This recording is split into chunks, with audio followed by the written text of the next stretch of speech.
Sud Radio, les clés d'une vie, Jacques Pessis. Les clés d'une vie, celle de mon invité, vous ne vous donnez jamais en spectacle, vous préférez en offrir aux autres. Vous êtes un producteur considéré par ses artistes comme un homme de cœur plutôt que d'argent. Vous êtes un homme de l'ombre qui exceptionnellement se retrouve aujourd'hui en pleine lumière. Bonjour Thierry Suc. Bonjour Jacques Pessis. Alors c'est vrai que vous êtes producteur de beaucoup d'artistes, vous avez un parcours étonnant et vous vous livrez rarement, et aujourd'hui dans les clés d'une vie on va essayer de vous connaître au-delà des artistes que vous représentez depuis quelques décennies. Allons-y. Allons-y. Alors première date que j'ai choisie, car le principe des clés d'une vie, vous le savez, ce sont des dates, c'est le 23 avril 1981. Ce sont vos débuts de producteur avec cette chanteuse. Si je sais que tu m'aimes la vie, que tu aimes au fond de moi, me donne tous ces Chanson pour une drôle de vie, Véronique Sanson. Ça se passe au Palais des Spectacles de Saint-Étienne, qui est une salle qui a été construite dans les années 50 sur le modèle du Palais des Sports de Paris, je crois. Absolument. Et vous êtes là avec cette chanteuse alors que vous êtes un simple étudiant, Thierry Suc. Je suis étudiant à l'école de commerce qui s'appelait l'ISGC à l'époque. Et je suis président du bureau des élèves. Et on fait un spectacle et voilà, ce soir-là, c'est Véronique Sanson qui arrive. Alors, ce qui est étonnant, c'est d'arriver à monter un spectacle alors que vous n'êtes rien et que vous ne connaissez pas le spectacle. C'est vrai, c'était fou. Je collais les affiches la nuit, je vendais les billets, je suis improvisé, organisateur de spectacle. Oui, mais il fallait convaincre d'abord Véronique Sanson et son producteur. Alors j'ai appelé un agent artistique. Oui. Pour la petite histoire, c'était France Gall et Michel Berger qui devaient venir pour cette soirée-là. Et France Gall et Michel Berger, c'était leur première tournée ensemble en 1981. France Gall, j'apprends quelques mois avant qu'elle est enceinte de Raphaël Amburger, avec qui aujourd'hui je travaille presque tous les jours. Et la tournée donc est annulée. Et le producteur de France Gall et Michel Berger me dit « J'ai également Véronique Sanson ». Je dis, je suis ravi. Et donc, on a fait Véronique Sanson comme cela, mais j'étais un gamin de 20 ans. Oui, et surtout, vous avez été remarqué par Claude Ruide, le producteur, qui a dit, ce gamin, il a quelque chose. Absolument. Et vous lui avez dit d'ailleurs que vous aviez envie de faire ce métier. Je lui ai dit, j'ai pas d'argent, je connais personne. Et il m'a dit, vous me connaissez moi maintenant. Voilà, parce qu'au départ, vous êtes dans cette école qui forme des managers en France à l'étranger, donc vous êtes destiné à devenir un cadre supérieur, Thierry Suc. J'ai détesté tout ça. C'est-à-dire que je n'avais qu'une envie, c'était d'être animateur de radio. Oui. C'est drôle, hein. Et en fait, mes parents, mon père, pour lui, c'était impossible. Je viens d'une famille modeste et il fallait faire des études, il fallait un métier qui soit pas un métier de saltimbanque. Donc, je me suis retrouvé en école de commerce avec qu'une envie, c'est de m'échapper pour retrouver un univers qui me plaisait plus. Oui, la radio, vous avez fait une cassette que vous avez envoyée, je crois, à Radio Monte-Carlo. Comment vous savez ça? C'est drôle. J'avais 15 ans. Oui. Et qu'est-ce qu'il y avait sur cette cassette? Je crois qu'à l'époque, ils cherchaient des voix. Oui. Donc, j'avais envoyé ma petite cassette par la poste et j'avais pas mis mon âge. Donc, Radio Monte-Carlo m'appelle et me dit, voilà, on aimerait vous voir pour le lundi. Et puis, il me demande mon âge. Et je lui dis, j'ai 15 ans. Ils me disent, ah ben non, ça va pas être possible. Il faudra revenir la majorité devait être à 21 ans à l'époque. Il faudra revenir dans quelques années. Oui, et vous avez fait d'autres choses. Il se trouve qu'à l'époque, Radio Monte-Carlo, à Lyon, vous étiez, on l'écoutait, car on ne l'écoutait pas sur toute la France, Absolument. sauf l'été, et que le directeur des programmes, qui était Jean-Pierre Imbrohoris, avait une particularité, il dirigeait les programmes, et dans son bureau, dans le plus grand secret, il écrivait Joy, qui a été un roman érotique qui est devenu un succès drôle. au cinéma. Ah, c'est drôle, cette histoire. Sous un pseudo. Ouais. Voilà. Alors, il se trouve que, effectivement, Claude Ruide vous remarque tout de suite. Claude Ruide avait une particularité, c'est le premier à avoir organisé la tournée des Restos du Cœur. Je ne sais pas C'est si vrai. vous le savez. Oui, bah oui.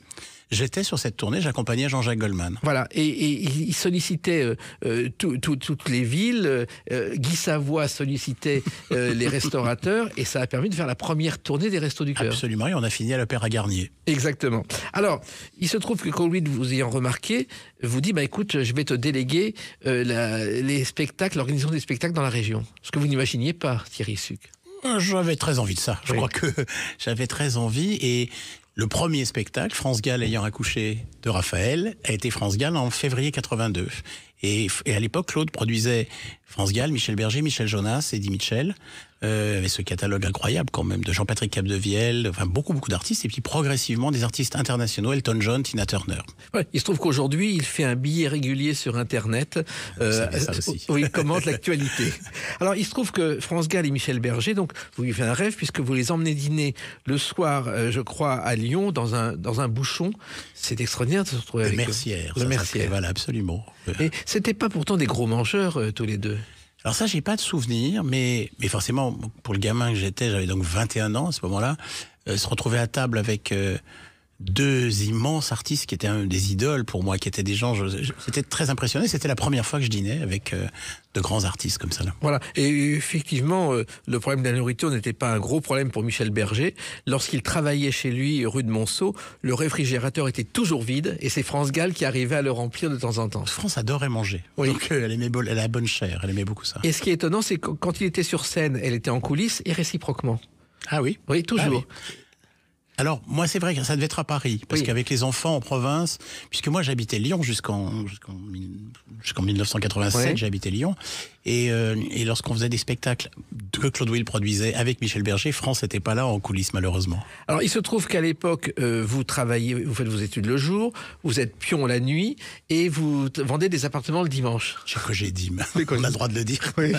Oui, c'était ça. Mais comment ça se fait? Il fallait tout faire. Comment on tient le choc?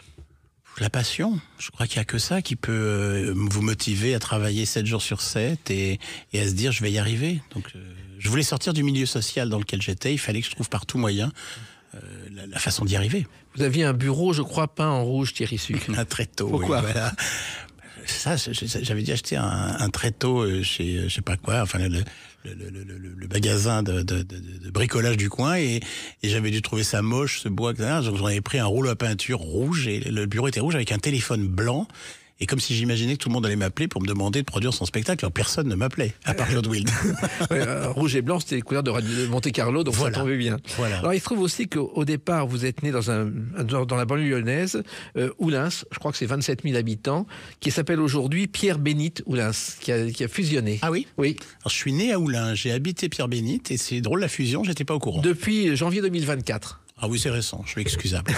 Et puis, il y a quelqu'un qui est né dans ce village, dans cette ville plutôt, qui est René Lacanne, René Girier, grand truand, qui a cambriolé beaucoup de bijouterie, sans jamais tuer personne, et qui est sorti de prison et qui a écrit ses souvenirs avec Roger Borny. Je ne sais pas si vous le savez. Non, C'est c'est une belle histoire, ça me donne envie de lire ça. Voilà, il est né, il vient de Oulins comme vous. Et vous, vous grandissez dans une maison vraiment... Très simple. Très simple, pas de salle de bain. Pas de salle de bain. Pas de salle de bain. Votre il y avait père... un évier, il y avait, Oui. voilà, c'était comme ça. C'était à l'époque, c'était le milieu dans lequel nous étions. Alors, j'ai manqué de rien, mais c'était très simple, très modeste. Et j'ai eu la chance, grâce à mes grands-parents, de pouvoir faire des études supérieures. Et je les remercierai jamais assez de ça, parce que mon destin a changé à ce moment-là. Oui, vous intégrez, je crois, un collège dirigé par des dominicains à Lyon. Absolument. C'est là que j'ai été pion, d'ailleurs, après. Oui, et c'est vraiment ça, vous avez tout appris là-bas? J'ai appris des choses que probablement dans le lycée du coin j'aurais pas pu avoir. Je sais pas comment j'aurais tourné, mais j'ai grandi avec ce lycée qui s'appelait Saint-Thomas d'Aquin, qui existe toujours d'ailleurs, Saint-Thomas Oui. d'Aquin, et qui a vraiment été le point de départ de cette histoire de vie qui m'habite aujourd'hui encore. Parce qu'au départ, vous étiez destiné à faire quoi, Thierry Suc? Qu'est-ce que vous auriez dû faire au Je départ? dis animateur de radio. Oui, mais à part ça, parce que Ah bah comme tous les petits garçons, je voulais être pompier ou je sais pas. Enfin, je sais pas, je savais pas. Il y a une époque de ma vie, je me disais j'ai envie de voyager parce que j'avais envie de quitter cet univers, donc je cherchais. Je me disais je vais être steward parce que c'était un moyen d'être dans un avion tous les jours et de partir. J'imaginais pas que je ferais très souvent le tour de la Terre chaque année, mais pas en étant steward. et donc avec Claude Will, tout se passe si bien. Donc il y a effectivement France Gall et Michel Berger, Michel Jonas ensuite. Vous apprenez votre métier sur le terrain, ce Totalement. qu'on peut pas imaginer aujourd'hui. Ah si, je crois qu'aujourd'hui, encore aujourd'hui. Alors, l'aspect financier est différent aujourd'hui, mais je pense que quelqu'un qui veut apprendre à produire ou à organiser, il faut se jeter à l'eau et puis on apprend en faisant des erreurs. Moi, j'ai toujours appris par mes échecs et non pas par mes succès. Oui, mais en même temps, il faut être fou pour faire ce métier. À Totalement. l'époque, c'était beau. Bon, il n'y avait pas Internet comme aujourd'hui. Il fallait travailler beaucoup plus avec du papier, avec des dossiers. Vous avez vraiment là aussi travaillé beaucoup. Oui, j'ai travaillé beaucoup. Je me suis entouré de professionnels. J'ai rencontré un très bon directeur de production, une très bonne comptable, une bonne assistante. Très vite, je me suis entouré des bonnes personnes. J'ai eu de la chance pour ça. Mais au départ, quand vous êtes arrivé avec ce spectacle de Véronique Sanson, qu'est-ce qui a fait le déclic que vous avez dit « je veux faire comme Claude Wild » ? Ah, c'est intéressant cette question. Je crois que, aimant cet univers qui brillait, j'avais très envie de côtoyer ça au quotidien. Et ce métier, je savais pas exactement ce que ça voulait dire d'être producteur, mais ça voulait dire être proche des artistes. Et je crois que encore aujourd'hui, ce qui me plaît, c'est d'être proche des artistes. Oui, mais en même temps, les artistes vous ont adopté immédiatement. Véronique Sanson vous a adopté immédiatement ? Non, c'est vraiment Claude qui m'a adopté. Oui. il a vraiment cru en vous. Oui, j'ai revu Véronique Sanson il y a pas très longtemps. Forcément, elle se rappelle pas du gamin que j'étais à l'époque, c'est normal. Mais Claude a vraiment été déterminant, de toute façon.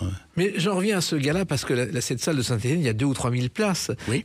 C'est organisé comme ça, un premier concert, quand on n'a jamais connu ce métier, avec beaucoup de monde dans la salle, c'est pas simple. C'est fou, hein. Non, mais c'est fou. Mais comment vous avez fait? Je vous dis, je crois que d'abord l'inconscience. Je crois que pour faire ce que j'ai pu faire dans ma vie, il fallait être totalement inconscient. Et je me jetais à l'eau, je fonçais, je me posais pas trop de questions. En fait, ces questions aujourd'hui que vous pouvez me poser, que je peux moi-même me dire, mais comment j'ai pu faire? Le gamin de l'époque, de 20 ans, se les posait pas. Oui, mais en même temps, comment avoir eu l'idée au bureau des élèves que vous présidiez de dire on va faire un concert? C'était un moyen de retrouver ce monde que j'avais vraiment envie de fréquenter. Ça a toujours été là. Hein. Et vous pensiez que vous alliez le fréquenter pendant longtemps? Oh non, ça serait très prétentieux de ma part de dire je savais. Non, je savais rien du tout. Et le parcours de Saint-Étienne, Lyon et puis ensuite Paris, il n'était pas écrit. Hein. Eh bien justement, on va l'écrire ensemble avec une autre date, le 25 février 1985. A tout de suite sur Sud Radio avec Thierry Suc.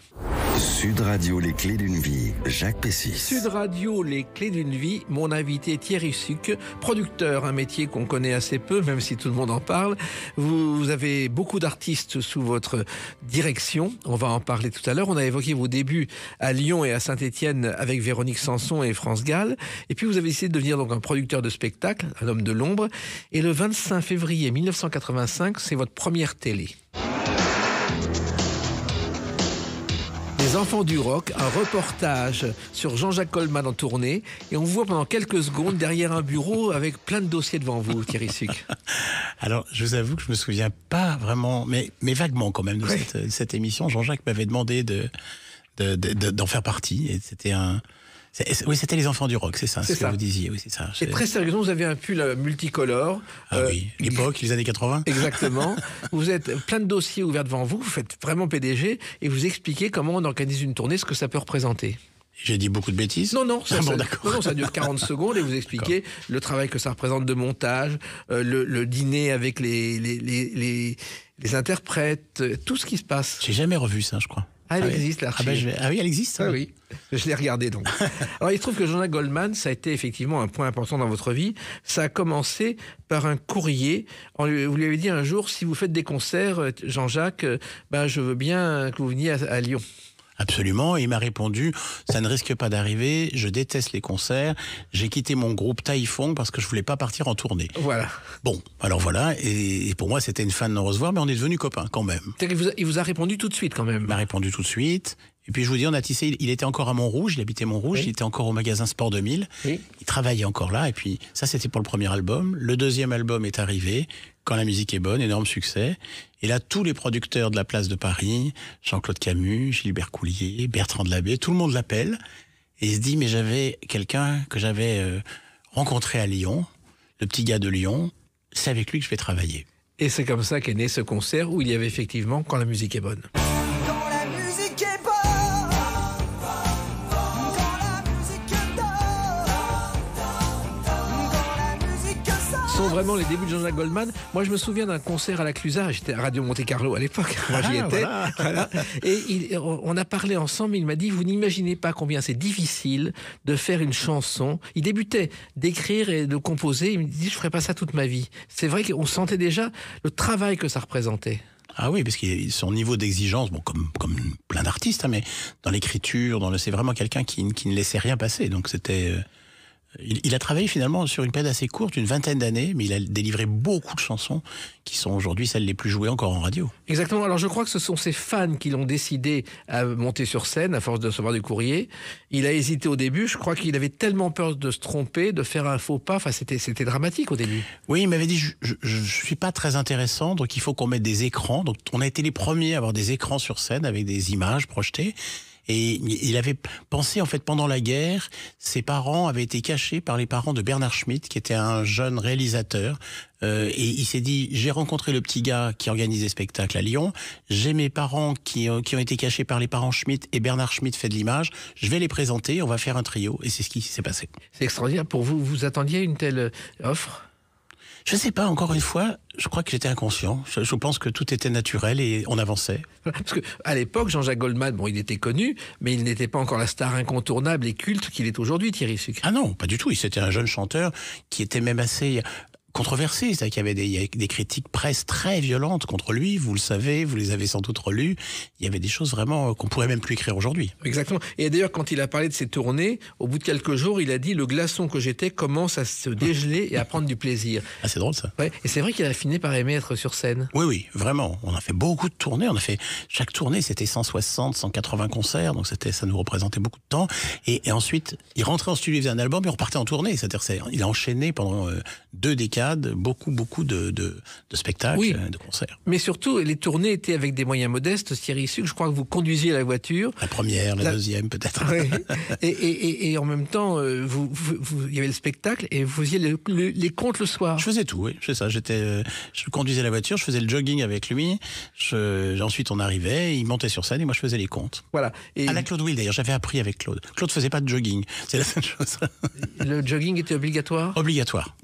Pourquoi ? Parce que Jean-Jacques, c'était très important pour lui d'être en forme. Donc, quand on s'arrêtait avec la voiture sur une aire d'autoroute, tout ça, il partait. Moi, j'allais pas rester attendre dans la voiture. Donc, j'avais 20 ans, 22 ans. Et on partait ensemble courir. Je crois que vous avez fait 700 galas avec lui, 700 concerts. C'est quelque chose. Ouais. J'ai longtemps dit, c'est la période sans doute avec laquelle j'ai le plus dîné dans ma vie. Et ensuite, il a voulu se produire tout seul. Absolument. Donc, c'était pas un regret, c'était le jeu de la vie. C'était important. C'est-à-dire que pour moi, c'était important aussi de me prouver que je pouvais exister sans être lié à lui. Mais moi, je n'ai jamais connu quelqu'un d'aussi modeste. J'ai tourné un documentaire avec lui, sans savoir que d'ailleurs c'était son dernier album, parce que personne ne le savait, même lui, je crois. Et on devait déjeuner ensemble pour ce tournage à Plantecuc, où il habitait. Oui. Et il y avait le tennis et le golf. Et le réalisateur me dit, on va déjeuner au golf. Non, finalement, on va déjeuner au tennis, parce que c'est moins bon que le golf. Mais si le patron du tennis apprend qu'il est allé au golf pour déjeuner, il est puni de cours pendant 3 semaines. Ah, c'est une jolie histoire, ça. Et Goldman allait dans ce restaurant pour pouvoir jouer au tennis. Et pourtant, il adore manger. Oui, c'est quelqu'un qui adore la bonne chair aussi. Voilà. Alors, il se trouve que vous continuez à le voir, à avoir de ses nouvelles. Quand vous lui laissez un message, il répond sur l'heure. Ah oui, très vite. Oui, vraiment, si on a quelque chose à se dire, c'est vraiment très rapide. Il y a une vraie connexion qui existe toujours. Alors, vous avez parlé justement de France Gall et de Michel Berger. Effectivement, France Gall, vous l'avez connue à une époque où elle chantait ceci. Si maman, si tu voyais ma vie, je pleure comme je ris. C'est vrai qu'à l'époque, c'était une immense vedette, France Gall. Immense. Immense. Alors qu'elle ne voulait pas au départ chanter, et quand personne ne croyait, à commencer par Michel Berger, qu'elle pourrait faire une telle carrière. Alors ça, j'ignorais cela, mais on voit aujourd'hui que même après sa mort, ses chansons sont jouées en permanence et existent. Même les jeunes aujourd'hui écoutent France Gall de nouveau et continuent inlassablement.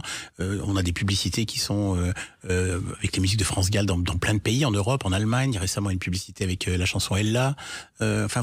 Oui, c'est une artiste très importante. Oui, et vous défendez les artistes. Et j'ai même trouvé une archive, une de vos premières télévisions, où vous faites une déclaration à propos de l'autorisation donnée par le maire de Lyon, Gérard Collomb, pour des concerts au Palais d'Hiver. C'est votre première télé et vous défendez l'idée des Halles Garnier. C'est drôle, hein, oui. Vous vous souvenez pas ? Non, du tout. Eh ben, c'est une déclaration disant il faut défendre le spectacle vivant. D'accord. Et le spectacle vivant, non seulement la chanson, mais Patrick Dupont, lorsqu'il est danseur à l'opéra, vous êtes le premier à avoir dit on va faire une tournée dans le monde. Et ce qui est fou, c'est que je n'avais jamais vu de ballet. Je n'avais pas d'éducation du tout pour la danse classique. Personne ne m'avait jamais emmené voir un spectacle de danse. Et un jour, j'étais malade, j'étais chez moi, et devant la télévision, il y avait, je crois que c'était Michel Denisot le dimanche après-midi qui présentait l'émission, et c'était Jean-Jacques Goldman en costard avec Patrick Dupont. Et le lendemain, je me dis, mais Patrick Dupont, c'est une immense star. En fait, j'appelle l'Opéra de Paris, c'était l'époque où tout était possible. Et je dis, pourriez-vous me passer Monsieur Dupont ? À l'époque, pareil, c'était facile. On me dit, mais on va vous donner son téléphone. Et je l'appelle chez lui. Il habitait rue Saint-Lazare, et il m'a dit, mais viens demain, on en parlera. Et le lendemain, j'étais chez lui, en train de parler d'une tournée qui nous a emmenés un peu partout dans le monde. C'est-à-dire qu'à chaque fois avec des ballets et Patrick Dupont en star. Absolument, ça s'appelait Patrick Dupont et ses stars, et il y avait Sylvie Guilhem, on sait la danseuse qu'elle est devenue, Manuel Legris, on sait le danseur qu'il est devenu, et puis Noël Lapontois, enfin énormément de danseurs qui sont devenus des grandes stars ensuite, des étoiles. Ils n'étaient pas tous étoiles à l'époque. Et notamment, on est allé au Japon pour la première fois de ma vie. Je me suis retrouvé 3 semaines au Japon, c'était extraordinaire. Pays que vous avez adoré, d'ailleurs je crois que vous aimez le cinéma asiatique. J'aime tout ce qui vient du Japon. Donc j'aime le cinéma, j'aime la cuisine, je suis un passionné de Japon. Je suis allé 35 fois, je pense, et j'espère que la vie me laissera la chance d'y aller encore 35 fois au moins. Vous savez que la France est célèbre au Japon pour son chocolat. Les chocolatiers japonais ont des boutiques qui portent des noms français et tous les pâtissiers japonais en puissance viennent apprendre leur métier en France et retournent ensuite au Japon l'exercer. Oui, c'est vrai. Et puis, tous les grands chocolatiers français ont pléthore de magasins et de boutiques. Il y en a beaucoup plus qu'à Paris, des boutiques de grands noms que nous avons chez nous. Oui, Jean-Paul Evin, qui a une boutique à Tokyo, le jour de l'équivalent de la Saint-Valentin en France, il y a une queue, il y a 4 heures d'attente pour acheter du chocolat. Ça m'étonne pas. C'est assez étonnant. Alors, à chaque fois, vous prenez des risques. Monter une tournée avec Patrick Dupont, c'était pas évident, Thierry Sucre. Non, mais c'était passionnant. J'ai appris beaucoup. Donc, je vous disais, j'ai voyagé, j'ai eu cette chance-là. Un jour, Patrick me dit, Maurice Béjart m'a écrit une pièce qui était Salomé-Terre, et donc pour Jean-Marie Didier et lui. Et Patrick me dit, on était en répétition à New York. Nous voilà partis en Concorde. On avait 25 ans. On part à New York et je suis assis dans la salle de répétition. Maurice Béjart dirige Patrick Dupont. Voilà mon entrée dans le monde de la danse. Elle est pas belle quand même. et surtout, vous obtenez la confiance des autres producteurs ou des salles. Vous dites à l'Olympia, voilà le chèque, vous l'encaisserez en fin de mois, ça pose pas de problème. Aujourd'hui, on ne peut pas l'imaginer. Mais non, c'était Jean-Michel Boris, qui était le neveu de Bruno Cocatrix, qui avait cette gentillesse, je l'appelle et je lui dis, voilà, je voudrais louer l'Olympia pour Jean-Jacques Goldman, mais j'ai pas d'argent. Et il me dit, faites-moi un chèque et on l'encaissera après. Voilà. Ça, c'est extraordinaire. On l'oublie jamais, d'ailleurs. Non, et d'ailleurs, Bruno Cocatrix lui-même savait ce que c'était, puisqu'il avait tous les mois des difficultés. Alors, il y avait une dizaine de copains qui venaient, qui prêtaient de l'argent, qu'il rendait 10 jours plus tard. Oui, voilà. Mais c'est magnifique. Malheureusement, tout ça n'existe plus. Voilà. Mais qu'est-ce que c'était beau, ça. C'était beau, et maintenant, on gagne seulement à être connu. Et on va évoquer justement une autre date importante pour vous, le 16 octobre 2000. A tout de suite sur Sud Radio avec Thierry Sucre. Sud Radio, les clés d'une vie, Jacques Pessis. Sud Radio, les clés d'une vie, mon invité Thierry Sucre, producteur de spectacles. On a raconté vos débuts avec Jean-Jacques Goldman, avec France Gall, Véronique Sanson. C'est vrai qu'on a un métier qu'on ne connaît pas beaucoup, qu'on évoque aujourd'hui dans les clés d'une vie, et un parcours tout à fait inattendu. Le 16 octobre 2000, d'après mes renseignements, ce jour-là, c'est la naissance officielle au registre du commerce de TS3, Thierry Sucre 3, votre troisième société, parce qu'il y en a eu 2 autres, car vous avez connu des hauts et des bas, et vous les avez affrontés, Thierry Sucre. Oui, c'est bien d'ailleurs de le présenter comme ça, parce que pour moi, ça a été... bien sûr que c'est jamais facile de se casser la figure et de tout perdre, et à la fois, ça a été formateur, parce que tout à l'heure, vous disiez, en fait, comment on apprend à faire ce métier. On apprend en faisant des erreurs, je crois. Et je me suis planté 2 fois, une fois en 87, une fois en 97. J'ai eu très peur en 2007. Mais voilà, certaines personnes disaient dans le métier, il s'est cassé la figure 3, 4 fois, 5 fois. Je disais non, j'assume 2 fois. Donc je suis allé au cinéma, je me suis assis dans une salle de cinéma et j'ai vu MK2 présente. Et c'était donc la 2e société de Marine Karmitz. Je me suis dit, voilà, je vais faire TS3. Et voilà.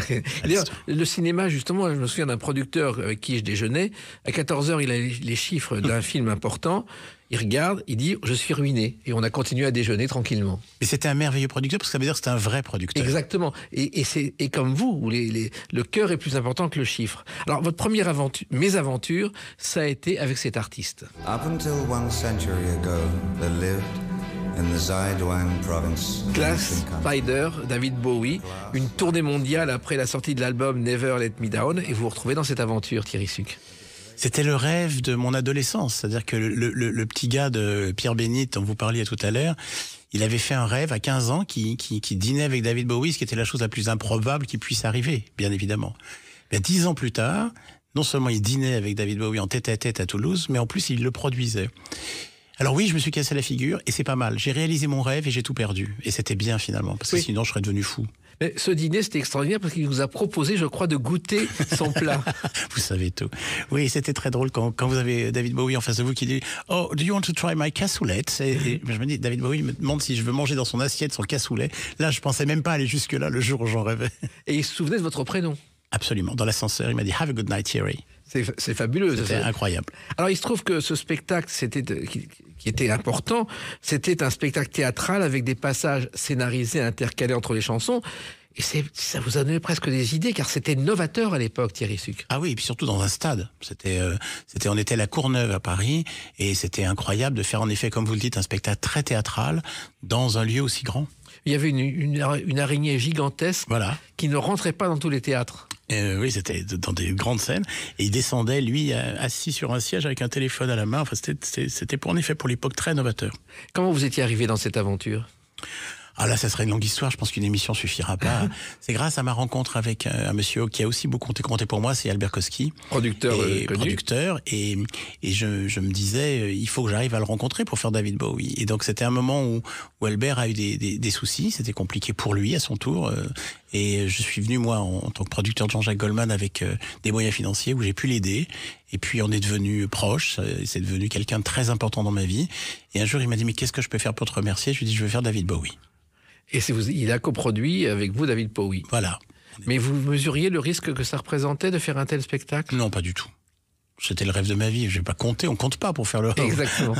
Donc ce spectacle existe et il va se casser la figure et vous allez être obligé de payer des dettes. Oui, j'ai même pas pu tout payer, hein, notamment David Bowie. Et je l'ai revu 20 ans plus tard grâce à mon ami Alain Lahana qui produisait après ses concerts. Il m'a dit, viens le voir dans la loge. C'était la dernière fois qu'il est passé à Paris. Je crois que c'était en 2002. Et j'avais emmené Mylène Farmer le voir, on était ensemble. Et David Bowie m'a dit, on a 3 producteurs dans le monde comme toi qui se sont cassés la figure sur cette tournée. Mais encore une fois, on avait fait 55 000 personnes à la Courneuve, c'est pas rien. On avait fait 25 000 personnes à Lyon, au Stade de Lyon, 23 000 je crois à Toulouse, 21 000 à Nice. C'était pas rien, c'était beaucoup de monde, mais c'est pas suffisant pour couvrir les coûts du spectacle. Oui, parce que je crois qu'il y avait même 2 araignées, une grande et une plus petite pour les salles plus petites. C'est ça. C'est fou. C'est ça. Mais est-ce qu'on peut Vous prendre... étiez une des 2 araignées parce que vous savez tout. Non, j'étais qu'un moustique qui passait par là. Ah, voilà. Mais là aussi, ce sont des choses qu'on ne pouvait pas imaginer. C'était tout à fait novateur et on ne pourrait peut-être pas le refaire aujourd'hui, tellement ça présente de risques, Thierry Suc. Ah, il faut tout replacer dans l'époque, parce qu'aujourd'hui, le spectacle que nous faisons dans des stades avec Mylène Farmer est bien plus important que celui de Bowie à l'époque. Techniquement, en nombre de smear morts, en nombre de personnes, c'est beaucoup plus gros, parce qu'aujourd'hui, tout a évolué, tout est gigantesque dans des stades, encore une fois. Mais c'est difficile de comparer, c'est comme financièrement, combien coûtait un spectacle en 87 versus en 2024, c'est très difficile. Alors il se trouve que David Bowie, en plus, n'avait pas eu que des moments heureux, je ne sais pas si vous le savez, mais à ses débuts, dans les années 60, il n'y avait pas d'argent, il faisait les poubelles dans Carnaby Street, il trouvait des vêtements qui étaient usagés ou qui étaient défectueux, et il s'en faisait des tenues. Alors je connaissais pas ça, je savais qu'il venait d'un milieu très modeste lui aussi, et probablement peut-être dans un inconscient, c'est ce qui me rapprochait. Je suis assez copain avec Sting, c'est aussi quelqu'un qui vient d'un monde modeste. J'ai participé à sa comédie musicale Le Last Ship, où c'est toute l'histoire de son père dans les chantiers navals de Newcastle, et c'est probablement ce qui fait une des raretés du monde dans lequel j'évolue, c'est qu'on peut venir de rien, ou presque rien, et accéder au plus haut. Il se trouve que Sting a une particularité, c'est le sosie quasi intégral de Christophe Colomb. Ah oui ? Et il a failli jouer le rôle de Christophe Colomb au cinéma, et ça s'est pas fait. Ah ben je lui dirai la prochaine fois que je l'ai vu, que j'ai appris quelque chose. Voilà. Regardez les photos et les dessins de l'époque. Alors il se trouve que quand vous êtes arrivé dans le bureau du producteur de David Bowie, qu'il faut payer la note, il n'y a pas d'autre solution. Ben oui, mais j'ai proposé 2 ans pour rembourser. Ils m'ont dit non tout de suite. J'ai dit tout de suite je ne peux pas. Je veux bien aller faire la vaisselle, mais ça va pas. Je savais pas quoi faire, quoi. Donc ils m'ont dit on veut plus te voir. Mais donc malheureusement j'ai jamais pu payer ma dette auprès du management de David Bowie. Mais j'ai quand même continué à faire ce métier. Oui, et puis vous avez failli perdre votre appartement. Et je crois que c'est Stéphane Courby qui vous a sauvé. Oh là là, vous savez beaucoup de choses. Hein. Stéphane est un ami très proche et à l'époque où toutes les banques me refusaient la possibilité de m'aider, eh bien, mon dernier recours avant d'exploser, c'était Stéphane qui a été incroyable. Oui, et lui, je l'ai connu quand il débutait chez De Chavannes. Il a proposé de s'associer sur un projet avec De Chavannes. De Chavannes a refusé, et je crois qu'il s'en mord encore les doigts. Ah bah ça, je crois éternellement. Vous pensez qu'il aurait autant de succès, Stéphane Courby? Oh, je peux pas penser ça, on peut pas savoir. C'est pareil, moi j'avais un tout petit bureau rue François 1er et mon assistant était Franck Sora, que vous avez peut-être connu. Et le matin, avant que j'arrive, que j'ouvre le bureau, Stéphane venait avec Franck préparer les projets d'émissions de télévision qui allaient devenir Les Enfants de la télé, etc. Et je leur prêtais mon bureau. Donc Stéphane arrivait avec son scooter, il venait de se séparer de ce travail chez De Chavannes et personne ne pouvait imaginer que ça deviendrait l'immense producteur, l'immense groupe d'hôtels, etc. Enfin, moi je suis admiratif tous les jours de ce qu'il a construit, mais de ce qu'il est aussi, de l'homme qu'il est. Alors, la roue a tourné aussi pour vous, dans le bon sens, grâce à ce groupe. Partir un jour sans retour, effacer notre amour. Les To Be Free, Partir un jour. Et là, ça a été la relance, ça a été le miracle, parce que finalement, vous avez été le premier à sentir les boys bands.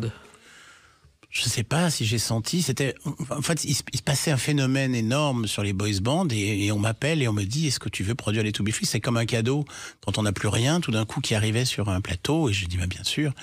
Et la première tournée, on a fait 5 zéniths à Paris et Bercy, ce qui, sur un artiste que l'on construit, n'arrive jamais. Exactement. Et d'ailleurs, il y a le film Bernadette où on voit, soi-disant, les To Be Free rejoindre Bernadette Catherine Deneuve. C'est absolument faux, c'est inventé. Puisqu'ils étaient de gauche, ils n'ont jamais vu Bernadette Chirac. Ah, Bernadette Chirac est venue plusieurs fois voir des spectacles. Je l'ai eu parfois, elle me dit, je viens danser avec mes copines, c'était drôle ça. Alors, ce qui est étonnant aussi avec vous, Thierry Sucre, vous avez touché toutes les générations, car vous avez travaillé avec Juliette Gréco aussi, et Henri Salvador, vous avez une photo à l'époque où personne n'y croyait. Moi, je me souviens de Salvador allant de studio en studio avec son jardin d'hiver, personne n'y croyait. C'est une très jolie histoire aussi. J'étais ami de Catherine Costa, qui est devenue Catherine Salvador, sa femme. Et lorsque j'avais pas un centime, Catherine avait un petit appartement à Paris qu'elle me prêtait pour que j'habite dans son studio rue des Dames, dans le 17e arrondissement. Et un jour, je la croise dans un aéroport, je crois que c'était à Genève. Elle était avec un manteau de fourrure. Je lui dis, mais dis donc, Catherine, tout va bien pour toi? Et elle me dit, bah, tu sais, il faut que je te présente mon fiancé. Et elle m'en dit pas plus. Et je ne savais rien, bien évidemment. Et quelques jours après, je me retrouve à dîner avec Henri Salvador. Elle me dit, on se connaît depuis qu'on est tout gamin. Bien sûr que c'est toi qui vas produire la première tournée. Alors, on a fait l'Olympia pour la première fois avec Henri Salvador qui avait 83 ans. Il n'avait jamais fait l'Olympia avant. Voilà. Et puis la grande rencontre de votre vie, c'est avec celle-ci. Je suis libertine. Je suis une cata. Alors, Mylène Farmer, ça commence vraiment par un dîner dans un restaurant, le Précaré. Le Précaré. Voilà. Et elle cherche un producteur. Absolument. Et elle avait vu, toujours pareil, les personnes très importantes de l'époque, Jean-Claude Camus, Gilbert Coulier, Bertrand de Labbé. Et puis donc, moi-même, j'étais le plus jeune de cette équipée sauvage là, qui arrivait. Et comment vous a-t-elle choisi? Alors, je ne sais pas comment elle m'a choisi, mais je pense que j'ai été le seul à être dans l'évidence qu'avec l'univers visuel qu'elle avait, les clips qu'elle avait présentés au public, c'était impossible. Les autres lui proposaient de faire l'Olympia, le Casino de Paris. Et moi, j'ai dit, mais c'est impossible, il faut une grande scène. Et on a démarré au Palais des Sports avec un premier décor qui était un cimetière.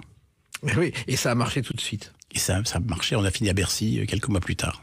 Mais elle se rendait compte de ce qu'elle représentait, parce qu'aujourd'hui encore, quand elle fait des salles pleines, je crois qu'elle essuie une larme. Ah oui, c'est le dernier spectacle dont nous allons faire les Stades de France qui ont été reportés suite au problème l'année dernière, donc ils seront fin septembre. Lorsqu'on a mis en vente les billets et que le premier jour, on a vendu 200 000 places, elle est venue avec moi voir les équipes de billetterie, on a pris un verre de champagne et elle avait les larmes aux yeux parce que c'est très émouvant. 200 000 personnes qui, dans une journée, achètent des billets pour aller voir quelqu'un 18 mois plus tard. C'est forcément, on peut pas être blasé par ça. Alors, ce qui est important aussi avec vous, Thierry Sucre, c'est que non seulement vous êtes producteur, mais vous êtes confident, c'est-à-dire que vous êtes beaucoup plus proche des stars que n'importe quelle autre personne, amicalement et affectueusement. C'est ma famille. Ils sont ma famille. Donc, ils sont mon autre famille. Bien sûr, j'ai la chance d'avoir une famille que j'aime et qui est merveilleuse, mais ils sont mon autre famille. Je ne saurais pas travailler avec quelqu'un à qui j'ai rien à dire, ou si c'était uniquement des questions de chiffres, de combien on met combien on va gagner, ça ne m'intéresserait absolument pas, j'aurais déjà arrêté. Oui, mais en même temps, il faut être là tous les soirs, il faut être disponible à n'importe quel moment. Alors je peux pas être là tous les soirs parce que on en fait beaucoup, comme vous le disiez, que ça voudrait dire que j'ai la chance d'avoir 1000 soirées par an, je les ai pas, mais je suis assez présent. Voilà, je suis assez présent. Et puis surtout fidèle, parce que je crois qu'avec Mylène Farmer, ça dure depuis 35 ans. Mylène, c'est 35 ans, Zazie, c'est 27 ans, Étienne Dao, 22 ans, Calogero, 22 ans, oui, c'est une chance. Mais justement, comment expliquer cette confiance? Est-ce que c'est parce qu'ils comprennent que vous mettez des moyens colossaux, que vous prenez des risques? Non, c'est plus le plaisir d'être ensemble, le plaisir d'échanger. C'est pas lié au risque. C'est lié, en effet, au rêve, parce que je pense que pour faire ce métier, il faut rêver. J'aime définir le métier de producteur comme un marchand de rêve. Et il faut jamais oublier ça, c'est que les gens qui viennent, qui mettent beaucoup de leur argent pour venir voir des spectacles, on a un devoir, c'est de leur vendre quelque chose qui va les faire sortir de leur quotidien et qui est du rêve. Oui, et puis en innovant sans arrêt, car à chaque fois, vous innovez, ce qui n'est pas évident. Là aussi, il faut suivre le monde qui change, Thierry Sucre. Mais vous voyez, la semaine dernière, j'étais à Plymouth et je suis allé à la première mondiale de The Artist, qui est l'adaptation du film The Artist, qui était sur scène, présenté sur scène. Et j'ai hâte de le présenter aux Parisiens parce que c'était super, mais c'est encore quelque chose de nouveau. Voilà. Et ce qui est étonnant avec Mylène Farmer, c'est que non seulement elle est chanteuse, mais elle est comédienne. Et ça, vous l'avez bien montré sur scène à travers les spectacles. C'est elle qui l'a montré. Oui. Encore une fois, je ne suis que celui qui participe au travail de l'écrin, de l'accompagnement, mais Mylène est une artiste à part entière, complète. Quand elle prend un crayon qu'elle dessine, c'est vraiment une dessinatrice. Lorsqu'elle se met devant une caméra, elle capte la caméra immédiatement. Donc elle est une artiste accomplie dans tous les domaines. Et quand on pense qu'au cours Florent, elle a débuté avec Thierry Mugler et qu'elle jouait ZZ dans Le Père Noël est une ordure. C'est vrai, c'est vrai. C'est étonnant. Thierry Mugler était un de ses professeurs et d'ailleurs, il a fait les costumes de son premier spectacle. Voilà, la boucle est bouclée, mais vous continuez et on va continuer justement à parler de vous et de vos spectacles à travers la date du 27 septembre 2024. À tout de suite sur Sud Radio avec Thierry Suc. Sud Radio, les clés d'une vie, Jacques Pessis. Les clés d'une vie, mon invité Thierry Suc. Donc on a évoqué votre parcours depuis vos débuts miraculeux. Ensuite il y a eu Jean-Jacques Goldman, Mylène Farmer. Et justement Mylène Farmer, le 27-28 septembre plus le 1er octobre, 3 soirs au Stade de France. Il faut être une star. Bah oui, non mais c'est inimaginable. Ça fait 3 fois 75 000 personnes. C'est ça. C'est des beaux cadeaux. Surtout que l'année dernière, on avait déjà fait 11 stades en province. Oui. Donc c'est unique. C'est unique. Je crois que c'est l'artiste française qui aura fait le plus de stades dans notre pays. Et c'est une chance parce que le public a toujours répondu présent. Et bien sûr, avec elle, je suis là tous les soirs parce que je suis son manager et son producteur. Donc, non, c'est un cadeau extraordinaire. Notre rencontre est un cadeau. Je peux que dire des choses merveilleuses parce que ça dure. On n'a pas besoin de se parler. On se regarde et on sait ce que pense l'autre. Ou un téléphone parce qu'elle vous a appelé en disant un jour, après le Covid, je veux revenir sur scène. Et c'est Oui. tout simplement. Mais c'est aussi simple que ça. C'est-à-dire qu'il n'y a pas de réflexion. Elle me dit, je crois que c'est le moment, qu'est-ce que tu penses et je lui dis, mais j'attendais que tu aies toi envie. Et puis voilà, à partir de ça, on y va. Et le Stade de France, on a un peu oublié qu'il y a eu pendant des mois des réunions pour trouver le nom. Le premier à avoir proposé Stade de France, c'était Bernard Pivot. Ah oui. Et c'est resté après des heures de discussion. J'ai vu des dizaines de noms totalement ridicules. C'était le bon nom, Bernard Pivot. Je pense Pensons à lui. Ouais. Exactement. Alors, il se trouve que le public connaît mal le travail du producteur parce qu'on a l'impression que c'est quelqu'un qui arrive. Dans les films américains, on le voit avec un gros cigare, mettre la main aux fesses des comédiennes. C'est pas du tout ça le travail de producteur Thierry Suc. Ah non, heureusement, parce que sinon, je crois pas que j'aurais fait ce métier. Et je pense pas que vous seriez là aujourd'hui. Mais non, alors tout à l'heure, je vous disais, j'aime l'idée qu'on soit des marchands de rêves, j'aime l'idée d'être celui qui accompagne, celui qui propose, celui qui réunit.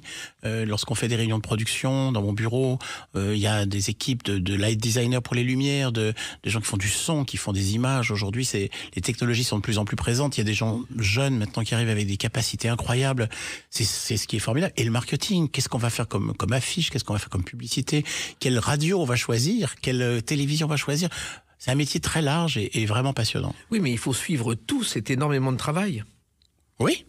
Mais vous travaillez beaucoup, j'en suis sûr. Oui, mais c'est ce qui est passionnant. Oui, mais en plus, vous passez, 250 jours quelques fois par an à l'étranger, Thierry Suc. Ah oui, ça peut arriver. Je ne sais pas si c'est autant que ça, mais en tout cas, c'est beaucoup.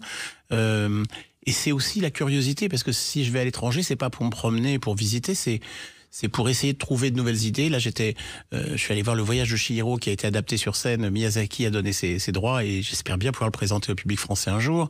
L'année prochaine, je vous donne des scoops là, hein. L'année prochaine, on va présenter un ballet sur la série Peaky Blinders. C'est un ballet fait par le Rambert, le ballet Rambert de Londres. J'aime toujours aller et découvrir et me nourrir. Voilà. Mais en même temps, en suivant l'évolution du public, parce que le public rajeunit dans les salles. C'est vrai ? Ah oui. J'ai l'impression quand même qu'il y en a pour tous les âges et c'est ce qui est formidable aussi. Alors vous voyez, en ce moment, il y a la comédie musicale Starmania qui est sur les routes. J'étais à Bordeaux dimanche et je regardais et je me disais en effet, ça rajeunit par rapport à l'année dernière. C'est-à-dire que d'une année sur l'autre, je me rends compte que les publics deviennent de plus en plus jeunes. Voilà. Et Starmania, justement, on vous doit son retour. Quand on arrive en ville, tout le monde change de trottoir. On n'a pas l'air viril, mais on fait peur à voir. Alors moi, je suis un privilégié. J'étais à la première de Starmania en 79 au Palais des Congrès, dans les coulisses pour faire un reportage. Homme heureux. Avec France Gall qui s'occupait de tout le monde, Michel Berger qui était tendu, Balavoine qui était tendu, et personne n'imaginait qu'aujourd'hui encore, Starmania serait à l'affiche, parce que les premiers soirs, il y avait un accueil chaleureux du public, mais pas des critiques, et il n'y avait personne dans la salle, ou pratiquement personne. Oui, c'est une belle histoire, mais c'est des histoires comme ça de rencontres à un moment donné entre des chansons, un univers. et un public. Parce que, il faut savoir qu'à l'époque, il y a eu 30 représentations au Palais des Congrès, ça commençait à marcher, mais malheureusement, le Palais des Congrès était pris, ça n'a pas pu continuer, il a fallu attendre des années. C'est ça, et après ça a été remonté à Marigny, je crois, en 88. À Marigny, ça, et après ça a continué. Et comment vous êtes arrivé dans cette aventure nouvelle? C'est encore une aventure humaine, une histoire humaine. C'est France Gall, on revient à France Gall, qui m'a téléphoné en 2013 et qui m'a dit, voilà, j'ai l'idée d'une comédie musicale autour de mes chansons et de celle de Michel, pardon. Et c'était la comédie musicale Résiste.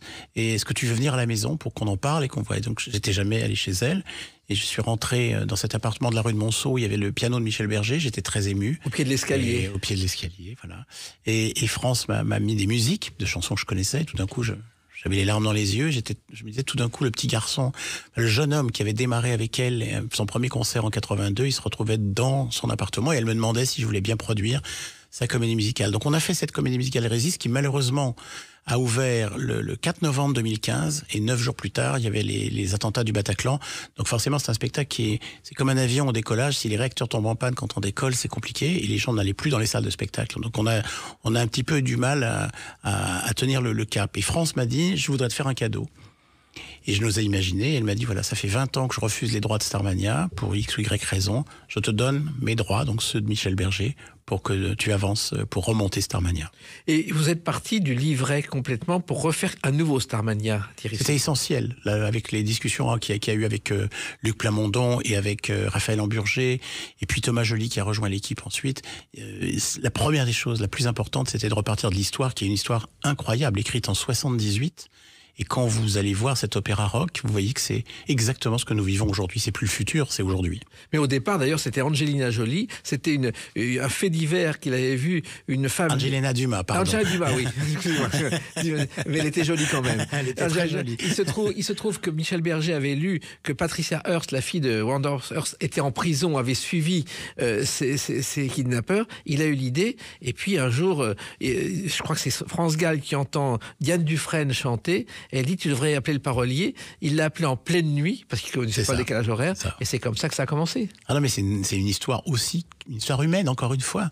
C'est des rencontres, c'est exactement l'histoire. Vous la connaissez très bien et par cœur. Et peu de gens connaissent cette histoire d'Angelina Dumas et de l'origine, en fait, de Starmania. Et il y a eu un double album qui a marché. Et là, Raphaël Amburger, donc le fils, qui est d'ailleurs, moi je l'ai croisé une fois, il se cache, mais c'est le sosie de son père. Ah, c'est un mélange des deux. Il a les taches de rousseur de sa maman. Oui, enfin, il ressemble à son père. Et il vous a donné un feu vert complet pour... Oh non, on a travaillé ensemble. C'est-à-dire qu'il a suivi le désir de sa maman, en disant, voilà, maman avait mis le désir de travailler avec toi, donc on continue cela ensemble. On a appris à se connaître. Elle avait tout organisé pour qu'on se rencontre. Et on était partis dans une clinique de détox ensemble. On a passé une semaine à détoxifier notre corps et à se connaître. Et aujourd'hui, Raphaël, c'est ma famille. C'est vraiment quelqu'un qui est mon petit frère, quelqu'un que j'aime énormément, mais il est directeur artistique du spectacle. Il suit réellement chaque étape, avec Thomas, bien évidemment, qui est le metteur en scène, avec Sidi Lerbi Charkaoui, qui est le chorégraphe, et avec toute l'équipe de créatifs géniaux qui ont intégré ce spectacle. Ce qui est fascinant quand on le voit, ce spectacle, c'est le jeu de lumière qui est totalement novateur. Thomas de Chandon, oui. Je donne son nom parce que c'est très important, et cet homme de 37 ans, je crois à peu près, qui a fait les lumières de Starmania, que je ne connaissais pas, le soir de la première, nous a dit, voilà, ce sera mon dernier spectacle. Je peux pas faire plus que ça, j'arrête. C'est fou, hein. C'est fou. Et je l'ai appelé pour d'autres projets. Il m'a dit non, je t'avais dit que j'arrtais. Mais c'est fou parce que ces lumières, c'est un travail considérable, c'est un investissement considérable. Oui, mais là vous revenez à l'argent. Oui. Mais c'est pas un problème. C'est pas un problème. Alors, vous avez vu aussi évoluer les salles de spectacle, Thierry Suc. Vous êtes parti de petites salles et aujourd'hui on a les salles géantes. Vous l'avez vécu. J'ai vécu les chapiteaux surtout, c'est-à-dire qu'à l'époque de Jean-Jacques Goldman et Michel Sardou, Johnny Hallyday, tout le monde jouait dans des chapiteaux, dans la boue. On a tous des souvenirs incroyables avec ces chapiteaux, mais on n'avait pas de salle en France. Et puis progressivement, Jacques Lang a ouvert cette idée des zéniths et on en a maintenant un peu partout, des arénas, des zéniths, et on a un pays très bien équipé.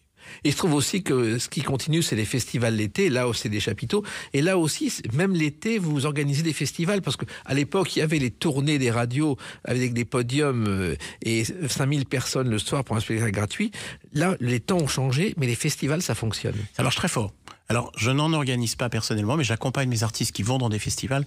Et je dois dire que chaque année, il y a de nouveaux festivals qui naissent un petit peu partout dans les régions. Et la semaine dernière, j'étais à Saint-Brieuc avec Étienne Dao par le festival Art Rock. C'était absolument génial, des jeunes partout dans la ville.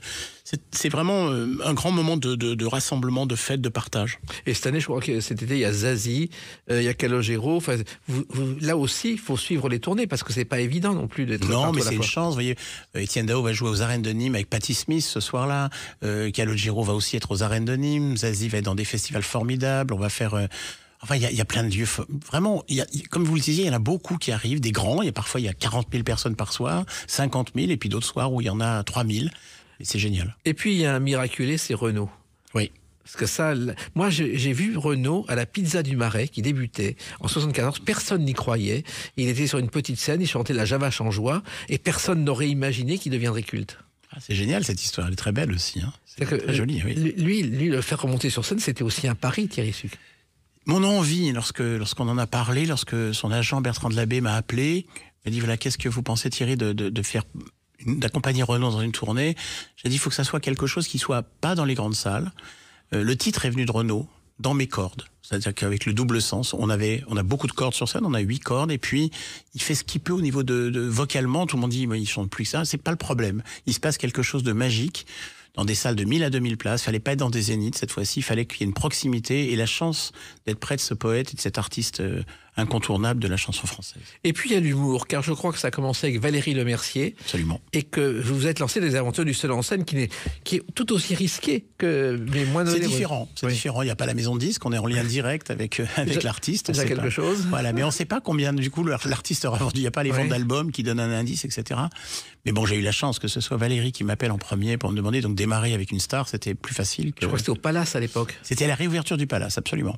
Et là aussi, vous avez mis les moyens, parce qu'un seul en scène, c'est un artiste sur scène. Là, vous avez mis d'autres moyens. Pendant des mois, et Valérie est une artiste absolument unique dans son genre, et je crois qu'elle a ouvert les voies après à toutes les autres et à tous les autres qui sont arrivés. Et aujourd'hui, vous vous occupez de Alex Vizorek et Laurent Gérard, et qui m'a un jour dit je vais chez Thierry Suc parce que je pense que ça va être bien.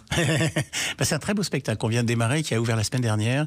Vraiment, je suis très fier du travail qu'il a fait. Et puis Laurent Gérard, le problème, c'est dans sa loge avant et après le spectacle, il y a du vin et des saucissons. En général, oui, mais comme je suis lyonnais moi aussi, donc Oui. on aime bien ça. Et c'est vrai que là aussi, c'est une évolution, une transmission permanente. Mais est-ce que vous continuerez parallèlement à faire de l'humour et à faire des chansons? Est-ce qu'il y a encore d'autres choses? Par exemple, Jean-Paul Gaultier, vous allez emmener en Australie. Oui, je serai à Brisbane début septembre avec le Fashion Freak Show de Jean-Paul Gaultier que nous avons joué 9 mois au Folies Bergère. Là aussi, c'était un pari fou. Oui, ça j'assume. Et depuis, nous sommes devenus très amis avec Jean-Paul parce qu'il me dit il n'y a que toi qui aurais pu m'accompagner comme ça. Je lui dis écoute, je ne sais pas, mais en tout cas, c'est un vrai bonheur et une vraie fierté d'accompagner ce monsieur partout dans le monde pour voir des gens découvrir son univers et tout ce qu'il a proposé. Il a révolutionné le monde de la mode. Complètement. Vous savez qu'il a commencé chez Pierre Cardin. Oui. Pierre Cardin a vu un jour un de ses dessins et a dit je l'engage celui-là, et c'est comme ça qu'il a débuté. Ça, je sais. Personne ne croyait à ça. Vous saviez beaucoup de choses, mais celle-là, je la connaissais. Et puis, ce que je sais aussi, c'est que vous êtes un passionné d'art et dès que vous avez un instant, vous faites la FIAC, vous faites les billets, toutes les biennales possibles et imaginables. Oui, alors les grandes foires, il y a beaucoup de monde. En fait, ce que j'aime énormément, c'est aller dans les petites galeries. Alors, ça peut être des grands marchands, ça peut être... je suis très ami avec Kamel Menour, par exemple, et j'adore voir ce qu'il propose. Et lorsque je voyage de par le monde, j'adore aller dans des galeries, découvrir un peu ce qu'il propose. Plus que les foires où il y a des milliers de gens et où tout tourne autour de l'argent et maintenant aujourd'hui, si vous n'avez pas 1 million à dépenser, on vous regarde vraiment comme si vous étiez le dernier. Donc il y a quelque chose qui a bougé, et quand on revient dans les galeries, quand on revient à la passion, on revient toujours encore une fois à l'émotion et à la passion. C'est passionnant. Enfin, c'est passionnant, c'est génial de le faire. Et vous préférez vous dépenser pour les autres et les artistes, car finalement vous avez réalisé votre rêve et vous allez continuer toujours à l'affût d'idées nouvelles. J'espère avoir. En tout cas, aujourd'hui, oui. Mais j'espère avoir toujours cette curiosité et ce bonheur. On m'a proposé quelquefois de devenir producteur de cinéma en me demandant pourquoi je ne le faisais pas. Je trouve que l'émotion que je reçois chaque soir dans une salle avec des gens souriants, des gens émus, des gens en larmes ou en rire ou dansant, elle est unique. Et le film, bon, si je produis le film, je vais être dans la salle, mais c'est pas pareil. je ne suis pas en train de dire que les films ne donnent pas d'émotion, je suis très cinéphile, j'adore ça, j'adore aller au cinéma, mais produire m'intéresse moins que produire du spectacle vivant. Oui, et puis vous n'êtes pas quelqu'un qui fait du cinéma, vous l'avez prouvé dans cette émission et je vous en remercie parce que trouver le temps de venir dans les clés d'une vie, il faut le faire. Merci Thierry. Merci pour votre accueil. Merci à vous et puis continuez à nous faire rêver de cette façon, c'est Rêvons. important, on en a besoin. Rêvons ensemble. Les clés d'une vie, c'est terminé pour aujourd'hui, on se retrouve bientôt, restez fidèles à l'écoute de Sud Radio.